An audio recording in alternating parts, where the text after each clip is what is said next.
Never have two trustees, ever. Tell you it is going to wind up biting you or your siblings or your children in the rear, because all it does, sorry, I'm trying to get this thing set up. All it does is it enables greed for one person. If there's two people on a trust that are equally in charge, then nothing will ever get done. I can tell you this. I've seen it happen multiple times. I have a client that's going through it right now, and both sides are claiming that the other side is doing something wrong and it's unfair and it's just not right. And we have a house, we have multiple offers on it, and it's going nowhere. It's pissing off buyers, it's pissing off agents. It's also making it very difficult for this problem to get handled. Each one is threatening to sue the other one. Everyone is lying and talking about this, and you did that, and it's just not a fair thing.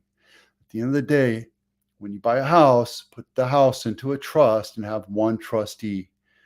Have a chain in case that one person dies or what have you. But at the end of the day, have a trust with one trustee, period.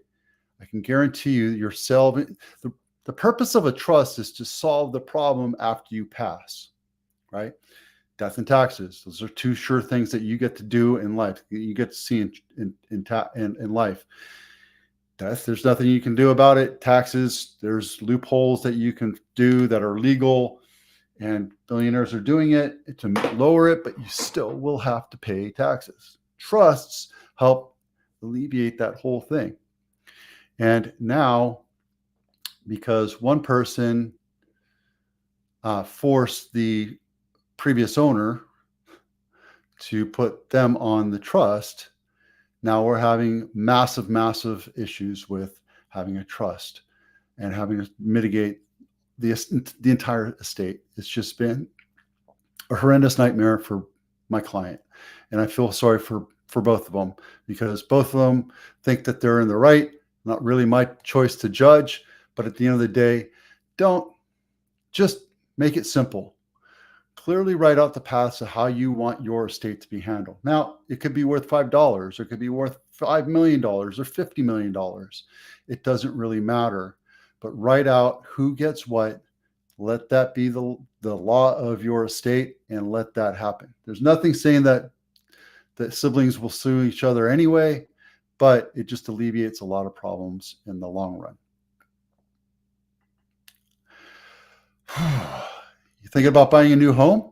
Well, good news. I have a website that helps you walk through and see what's available in any area. I just helped somebody buy a house up in Lincoln area, Lincoln, California, and it's great because you get to see what's out there. You get to do some house shopping just like on the MLS. If you want to learn more, let me know. Happy to help you.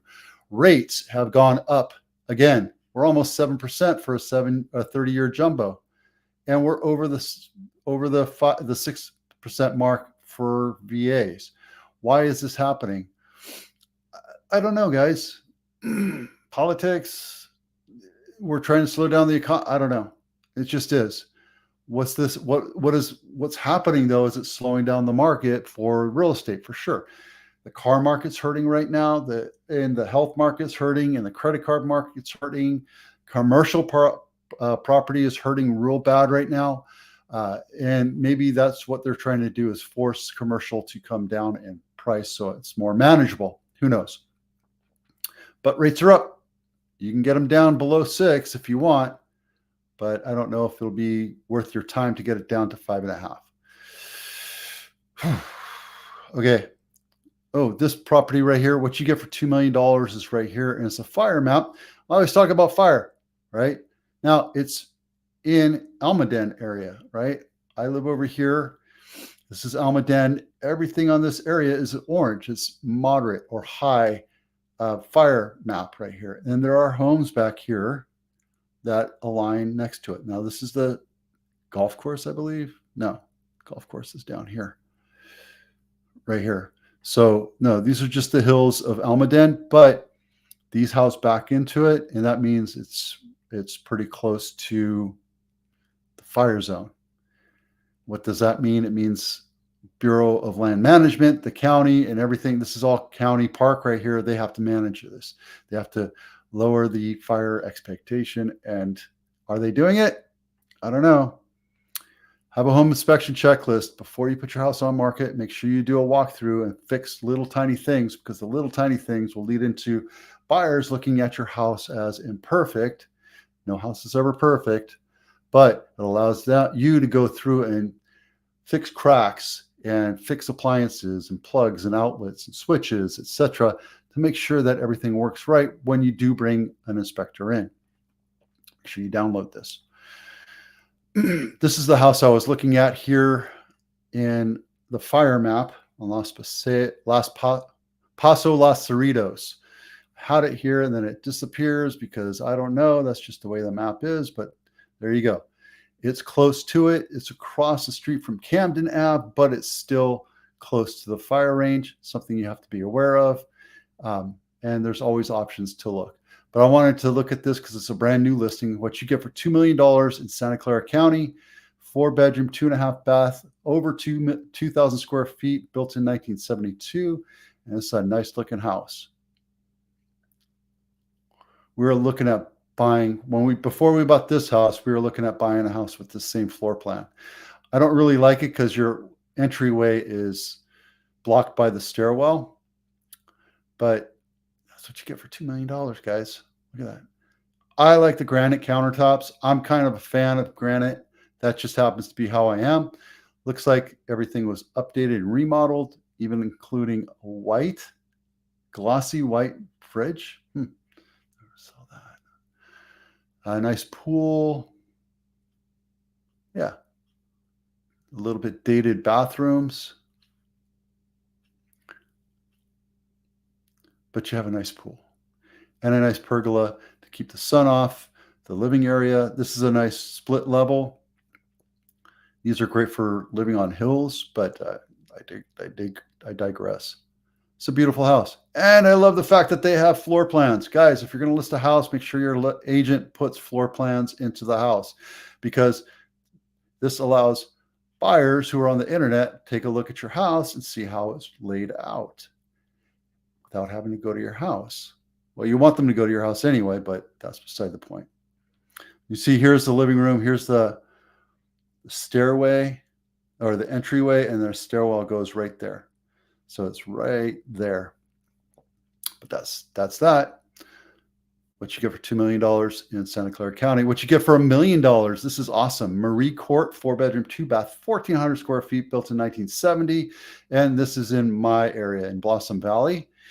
And if you're ready, let's take a look. This thing is beat up, overrun, neglected, needs a new bathroom. Yeah, it looks like a hoarder house here for a while. That's just disgusting. Everything needs to be torn out. I would even go down to studs, get rid of all that nasty drywall, especially that carpet. Look at that nasty bathroom. Believe that people live like that, but they do, even in Santa Clara County. And I think that's the kitchen, which is just amazing to me. Why would they have it blacked out? Oh, because it's dark. These pictures were taken at night. Yeah, that's nice. So I'm going to keep an eye on this one. Make sure that see where it goes. I'll report on when it gets into contract and when we sell it. But it's right here in San Jose. Thursday snapshot. Nothing's really changing. I haven't touched these numbers. All these charts are the same. It shows that we're still in a seller's market. We're so far away because inventory is down. But I also wanted to prove out that the summer was pretty tough here. This is the median sales price. Remember when we made the news and we went over $2 million? Well, that stopped.